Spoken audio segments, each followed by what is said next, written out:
To do was just kind of go down. I have just written some things down that I wanted to go over, kind of going back to the beginning of the year.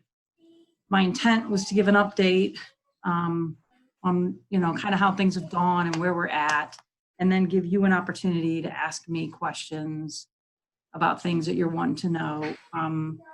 But I guess I have to start with my disclaimer that, literally every day, is a blessing for us to be here. And I'm so happy that it's October. Like, I've never been so happy to see another month come. And we're at October. So today was a great day. And so back to the beginning of the year, if there was a large group of people on here, but you are both parents, I just wanted to say thank you to the parents for everything that you did to prepare your kids to come to school, for those people whose kids have come to school, because on that very first day, we heard all the horror stories about little kids aren't going to wear masks and kids aren't going to wear masks. Everybody showed up. Everybody had their masks on. They followed all of the protocol that we had in place. They took it very seriously. And I really felt like from that first day that parents, there's someone else coming in. I felt that the parents had really done a good job preparing their kids for the school year. So I really wanted to start by saying thank you to the parents for that. When we started the school year, about 25% of our kids were online. And since that time, many of them have returned. Now, I know that we had said from the beginning that kids could come back at the end of the estimate, but it really is hard to tell kids that they cannot come back in when they want to come back in or their parents want them to come back in. A lot of them have extenuating circumstances, and some of them just realized that school would be okay and they just wanted to come back. So we have allowed a lot to return.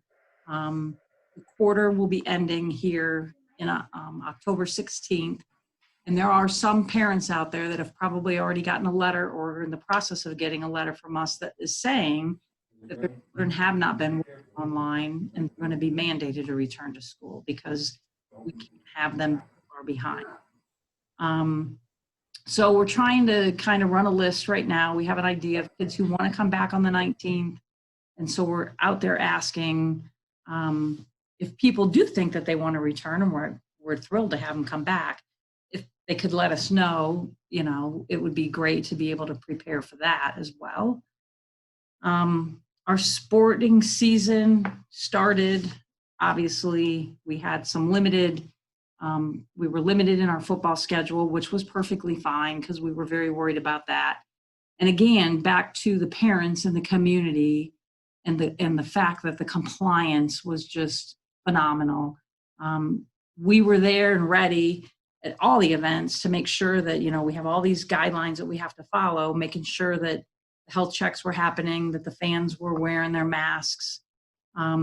We had no issues with anybody from our community at our events. So we were very grateful for that. We had at both of our home football games, we had compliance officers show up and they have a checklist that they run through. And in both of those instances, we received a score of 100% for compliance. So that was great. Our homecoming was different, obviously, this year. We did do the homecoming court. The kids were able to run for homecoming court. We were able to honor the kids and crown the king and the queen at the football game. We did not have the homecoming dance for obvious reasons.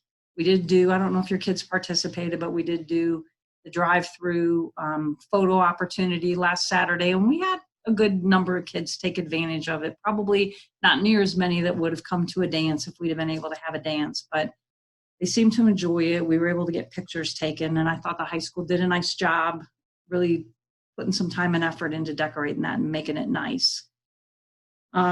So as far as coronavirus and COVID numbers go, those are posted on our website. So I don't know if you knew that or not. The governor had made a mandate probably several weeks ago that we would post those numbers publicly on our website. And then they're also posted on the Ohio Department of Health website.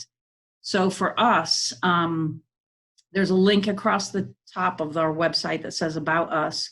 And when you click on that, you'll see COVID information.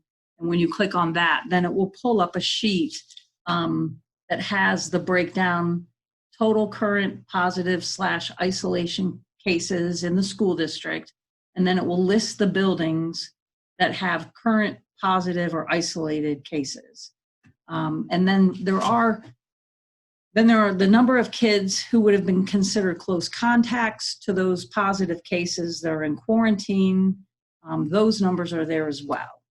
And there's a little disclaimer there that says students and staff who are quarantined due to an issue that's not affiliated with the school district, we don't include them in that. What happens when there's a positive case? Obviously, the health department gets contacted. The health department then works with our head nurse, Kate Mormon, on that contact tracing. So we have seating charts, and I had said that before, seating charts for everything from the bus to the classrooms to the cafeteria. So those seating charts get pulled right away, and then Nurse Kate goes through those seating charts to determine which kids or staff or whoever would be considered the close contact, and then who would need to quarantine. And then what we're doing is a notification goes out to the parents in the building, and we've been doing that through our school messenger email system, which I'm going to talk about that in a minute. And then obviously we do a deep cleaning of the spaces. Our custodians continue to do that extra deep cleaning protocol that we talked about way back at the beginning of the school year as well. We continue to encourage parents to look for symptoms, the fever, the shortness of breath, fatigue, muscle aches, headaches, all that. And really ask people not to send their kids to school or staff to come to work if they're exhibiting any of those symptoms. We're still doing temperature checks at the door. We still have the masking happening at school and at athletic events.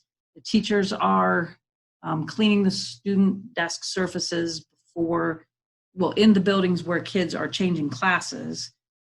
They're cleaning those desks and areas. Playground equipment, actually, the custodians go out and spray it down after each group. That was a little challenging to schedule, but we got that done. And the buses obviously are cleaned after each run. We continue to do the best that we can with the social distancing in classrooms and hallways and buses. We're still really limiting visitors coming into the building. I know a lot of our community agencies don't necessarily like that, but we've been staying pretty firm with not having outside people coming in. I think most of our drinking fountains have been replaced with the water bottle filling stations. And then we continue to promote the hand washing and stuff like that. So, it just every day, like I said, is a gift. And when I watched the governor's press conference today, it did look like Allen County's numbers are higher. We're over 100 per 100,000 cases. So we have this new little thing over Allen County that I think indicates that Allen County is a high incident county, even though we're still remaining in the orange. I still continue to meet with the health department every week. They meet with school people, all school administrators, and then I'm on their community advisory committee, and we meet, it's been about every other week. So that's our update on COVID. The school messenger that I mentioned is our new alert system, which I think if you remember, I said back in the spring when everything happened and we closed, then it quickly became very apparent that we had very little way to contact people other than through our texting system, which didn't always work. So we did purchase our school messenger system. So we are able to contact people through emails that you use when you register your children, text messages that we use, the phone numbers that you used when you registered your kids. So you should already gotten some text messages from us. I think we sent one out last week when we were not going to have school on Friday. So you should have already gotten at least a text message from us. So we really worked on that to get the kinks out of that. I feel pretty good about it. We get a report back. It'll tell us the percentage of people that have been able to be reached. And we're sending email messages out when we have to notify parents in buildings where there has been a positive case. The estimate is coming up quickly to end October the 16th. So I'm encouraging parents to get in progress book right now and look at grades. You can tell by looking in there if there are missing assignments out there. And so we want to try to get out ahead of that with our own kids and make sure that that we're staying on top of things. And then at the end of the month, on October 28th and October 29th will be parent-teacher conferences. So this was already going to look different this year than it has in the past, because we're going to do our parent-teacher conferences the evening of Wednesday, October 28th, and the morning of Thursday, October 29th. That way, we're giving people who cannot come during the day an opportunity to come in the evening, and people who cannot come in the evening an opportunity to come in the morning. So right now, what we're trying to do is figure out how that's going to look. So at the high school and the middle school, it's always been more of kind of an open arena. Parents could come in whenever it worked for them, and they could go and see the teachers that they wanted to see. Well, we can't have it be quite that open and loose this year. So we're going to probably be looking at scheduling with parents, giving parents the opportunity to schedule with the teachers that they want, and then giving them a Zoom option versus an in-person option. We feel that there can be an in-person option if that's what a parent would like to have, but there'll probably be some restrictions on it, like one parent, no student, and we have those tabletop shields that we could use as well. So that'll be stuff that'll be coming up, more information on that. And then we'll go into our fall break, which is what we had last year. So we'll actually be off the kids will be off school the 29th through November the 2nd, which is good because it's going to give us an opportunity to really go through and do a deep cleaning in the buildings. When we had in-service day last week, we had the custodians really, really focus on those high traffic areas.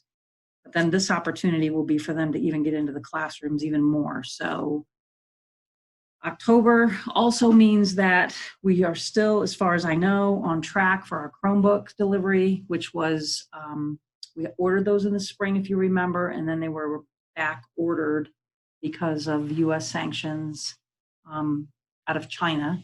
So as far as we know, those are en route, and they should still be here at the targeted time of mid-October. So that in and of itself will be a blessing to be able to have those Chromebooks, which will give every kid in the district a Chromebook in the event that we close down, that we can be prepared to go 100% online. So those were really my updates that I wanted to give for the first quarter.